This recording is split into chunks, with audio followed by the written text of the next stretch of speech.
नमस्कार, जय हिंद, वंदे मातरम। एरोडोज बाई पीके में आपका स्वागत है और मैं प्रदीप कुमार चौटाला। आज अपने बात करेंगे मुर्गियों के वर्गीकरण तथा मुर्गियों की जनसंख्या या पशु गणना के बारे में। इससे पहले की वीडियो में मुर्गियों की प्रमुख नस्लें road Island red, white leg horn, Plymouth rock और रेड कार्निश संबंधी समस्त मुर्गियों के बारे में अपने पढ़ चुके हैं। इन मुर्गियों की शारीरिक विशेषता, मूल स्थान, उत्पत्ति से संबंधित वीडियो अपने अपलोड की जा चुकी है, जिन सभी के लिंक आपको वीडियो के डिस्क्रिप्शन में मिल जाएंगे।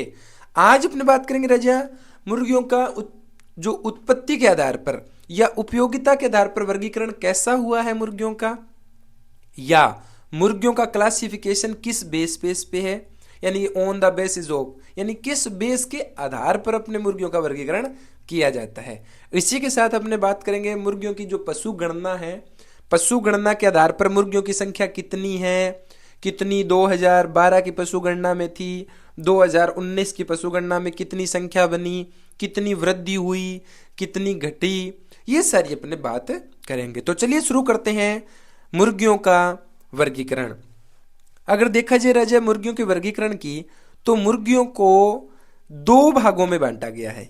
एक तो on the basis of origin यानी उत्पत्ति के आधार पर, और दूसरा बांटा गया है राजा on the basis of utility, उपयोगिता के आधार पर मुर्गियों का वर्गीकरण। यानी उपयोगिता के आधार पर मुर्गियां कैसी होनी है और उत्पत्ति स्थान के आधार पर।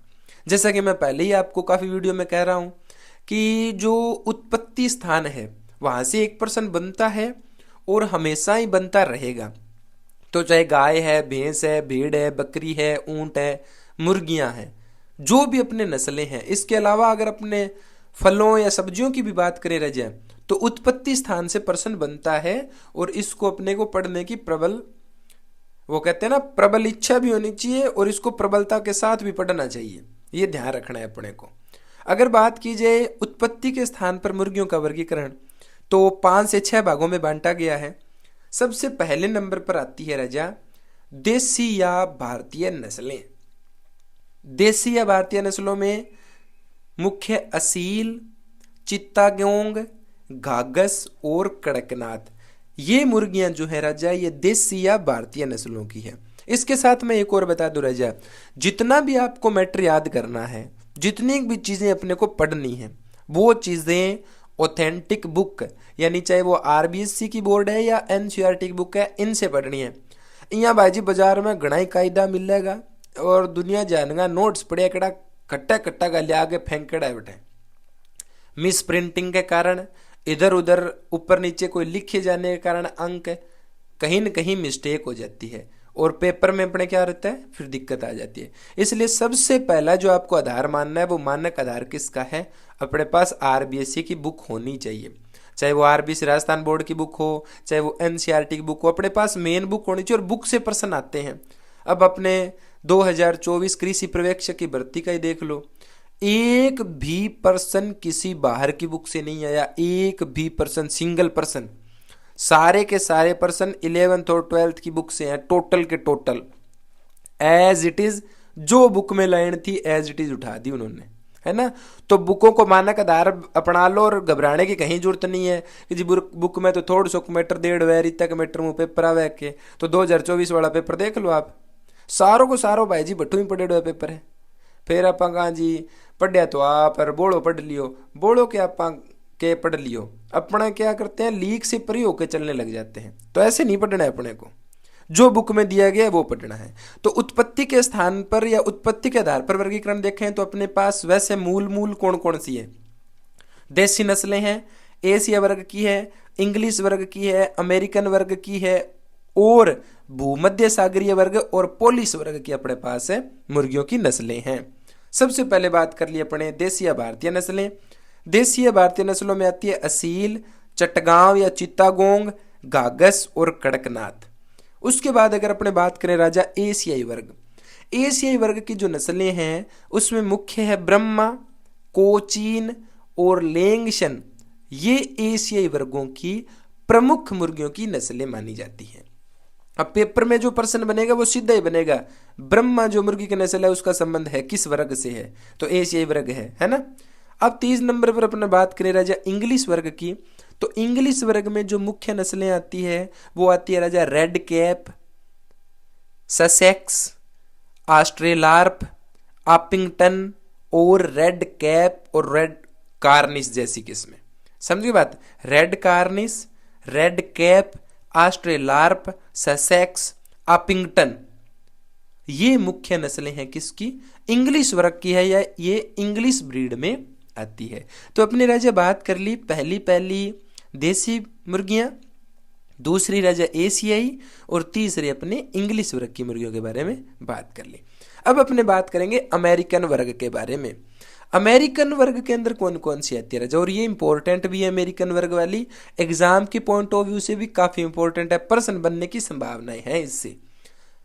अमेरिकन वर्ग में आती है राजा, एक तो आती है Wyandotte, Wyandotte, Rhode Island Red, New Hampshire और प्लाईमाउथ रोक, यानी Plymouth Rock, Wyandotte, Rhode Island Red, New Hampshire, ये कौन से वर्ग में आती है राजा, ये आती है अमेरिकन वर्ग में, और अमेरिकन वर्ग की सबसे शानदार ब्रीड में इनको रखा जाता है। समझिए बात है। अब अपने बात करते हैं भूमध्य सागरीय की।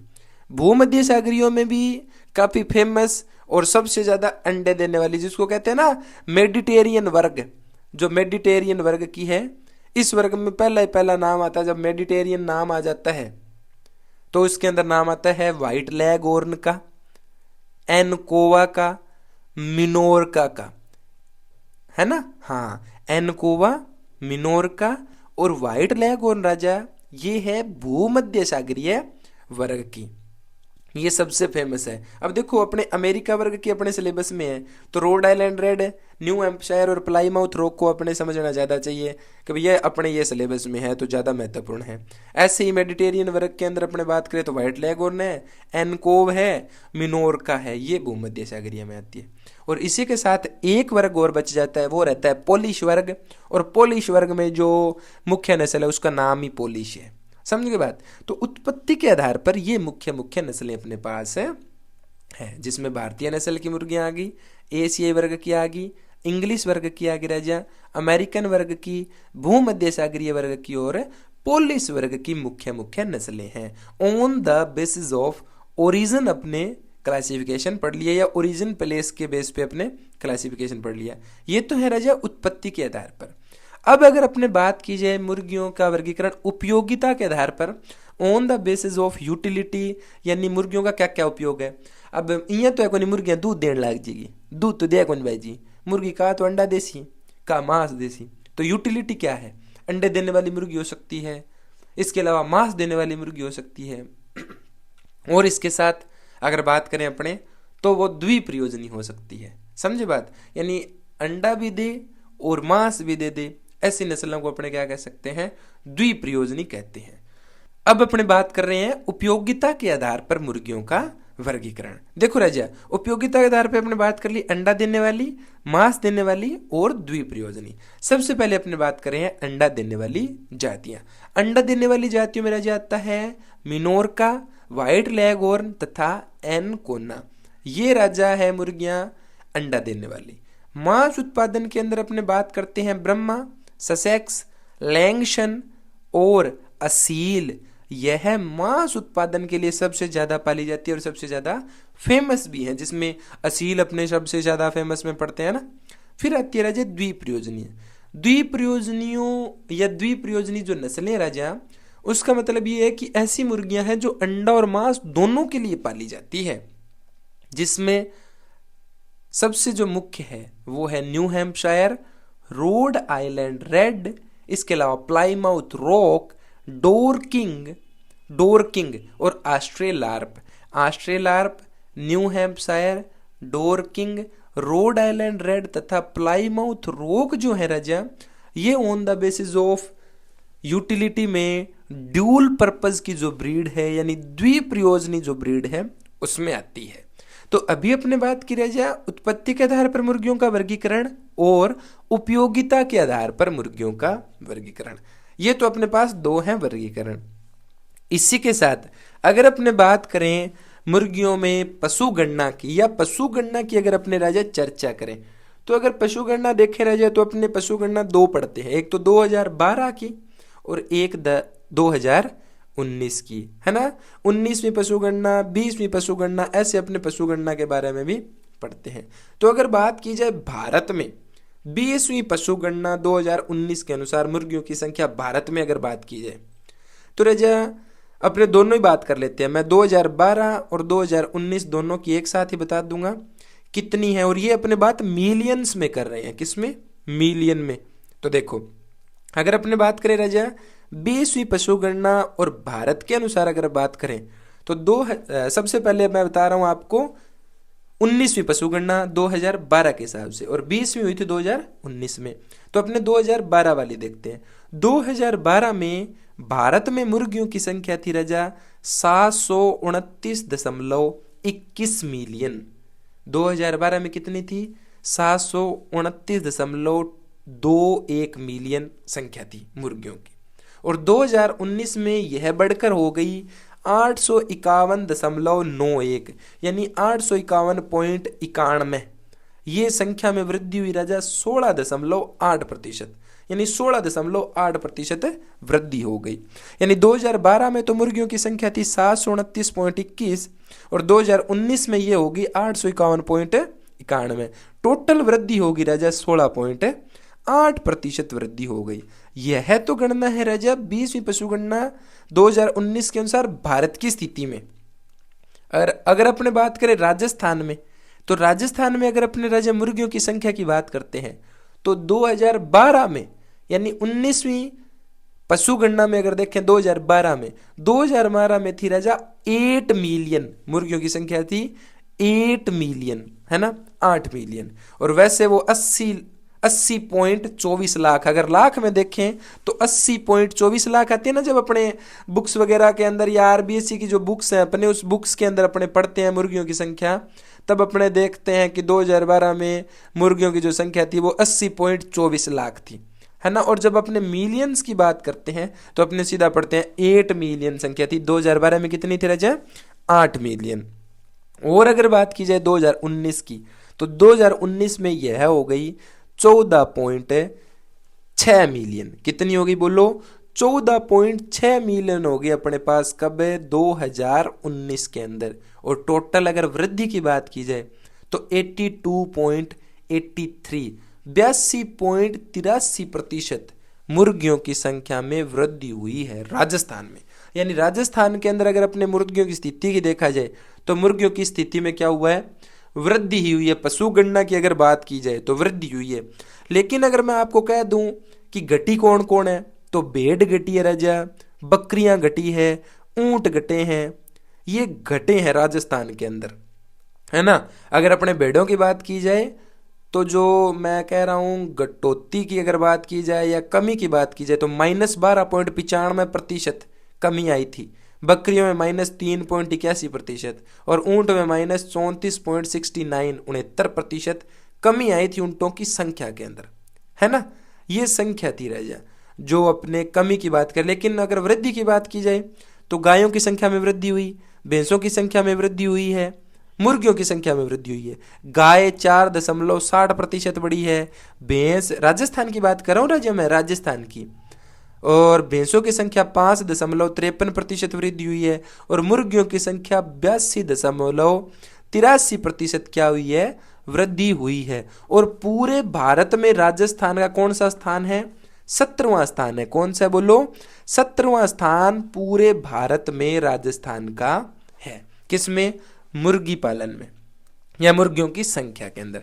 तो आगे बात समझ में, अपने भारत की बात कर ली राजा संख्या की और राजस्थान की बात कर ली, है ना। भारत के अंदर अपने बात कर ली 2012 और 2019 की पशु गणना। पेपर में जो प्रश्न बन सकता है वो वृद्धि का पूछ सकता है अगर कॉम्प्लिकेट बने तो, पर इतना कॉम्प्लिकेट नहीं बनेगा, है ना। अगर अपने कृषि पर्यवेक्षक का देखें तो कहीं न कहीं प्रश्न पूछा ही नहीं गया गणना का, और पशु परिचर के अंदर पशु गणना का तो प्रश्न पूछेगा, लेकिन संख्या न पूछकर, जहां तक मेरा अनुमान है पर्सन आना चाहिए वृद्धि का, कितने प्रतिशत वृद्धि हुई या कितने प्रतिशत कमी। तो अगर भारत की बात की जाए तो 16.8% वृद्धि हुई थी मुर्गियों में। राजस्थान की बात की जाए तो 82.23% वृद्धि हुई थी। इसी के साथ अगर अपने पूरे भारत में देखा जाए, पहले नंबर पर सबसे ज्यादा मुर्गियां कहाँ हैं, दूसरे पर कौन और तीसरे पे देखा है नंबर, तो पहला नंबर आता है राजा तमिलनाडु का। किसका? तमिलनाडु में सबसे ज्यादा मुर्गियां हैं, 120 मिलियन। दूसरे नंबर पर आता है आंध्र प्रदेश। तीसरे नंबर पर आता है तेलंगाना, जिसे कोई तेलंगाना बोलते हैं, कोई तेलंगाना बोलते हैं, अपनी अपनी प्रोनाउंसिएशन के हिसाब से। पर मैं आपको बता दूं कि पहले नंबर पे आ जाता है राजा तमिलनाडु आता है, टीएन जिसको बोलते हैं शॉर्ट फॉर्म में। तमिलनाडु कह देते हैं, कोई कोई तमिलनाडु कह देता है। तो यहाँ 120 मिलियन मुर्गियां हैं अपने पास, सबसे पहला नंबर है। दूसरे नंबर पर अपने पास आंध्र प्रदेश, तीसरे नंबर पर है राज्य तेलंगाना, और राजस्थान का अगर पूछ ले पेपर में तो राजस्थान है अपने पास कौन से नंबर पर? 17वें नंबर पर। कौन है? राजस्थान है अपने पास 17वें नंबर पर। लेकिन अंडा उत्पादन देखें, अंडा उत्पादन के अंदर अपने आंध्र प्रदेश 18.7% करता है और तमिलनाडु करता है कितना? 18.3%। अंडा उत्पादन में कौन आगे है?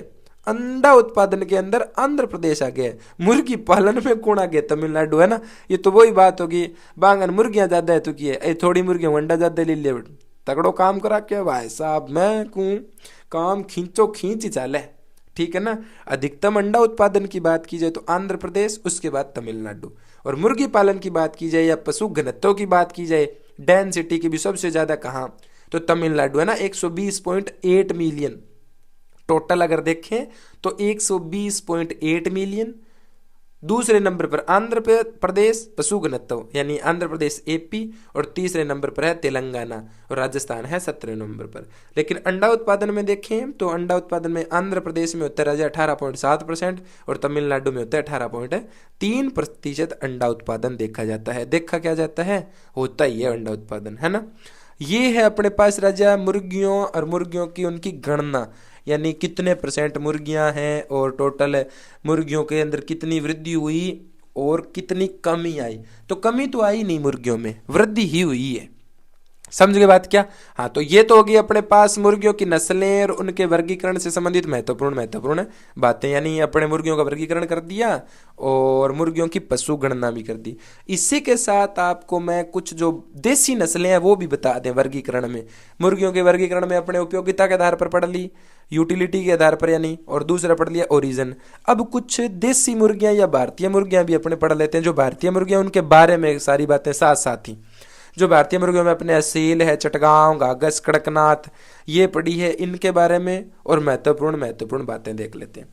जो असील मुर्गी है ना राजा, असील, ये सबसे शानदार मुर्गी है। और असील मुर्गी को मुख्यतः लड़ाई और मनोरंजन के लिए पाला जाता है और इसे गेम बर्ड के नाम से भी जाना जाता है। इनका मांस स्वादिष्ट होता है और 60 अंडे प्रति वर्ष देती है। जब यानी मांस उत्पादन के लिए पाली जाती है तो अंडा नहीं होता, औसतन है ये, औसतन 60 अंडे प्रति वर्ष देती है। लड़ाई व मनोरंजन के लिए गेम बर्ड के नाम से प्रसिद्ध मुर्गी की नस्ल असील है। समझ गए बात क्या? असील। उसके बाद राजा कड़कनाथ। कड़कनाथ को काली मांसी भी कहते हैं, काला मांस भाई जी, मुर्गी को मांस काला, अंडा काला, आप ही काली। वो कहनी जिसी ईंट बिछा खोरा, जिसो पापो बिछा पापा का छोरा।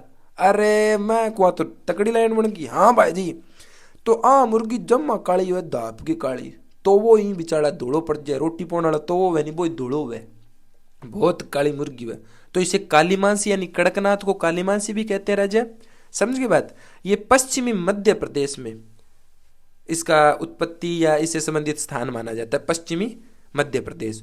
और इस नस्ल में मांस और शरीर का रंग दोनों का काला होगा राजा। अंडा व मांस उत्पादन के लिए भी ये पाली जाती है और 80 अंडे प्रति वर्ष देती है। इसी के साथ अगर अपने बात करें ना, जो कड़कनाथ के मांस में प्रोटीन, कड़कनाथ के मांस में सबसे ज्यादा प्रोटीन होता है, वो होता है 25% प्रोटीन, और 25% से अधिक भी अपने लिख सकते।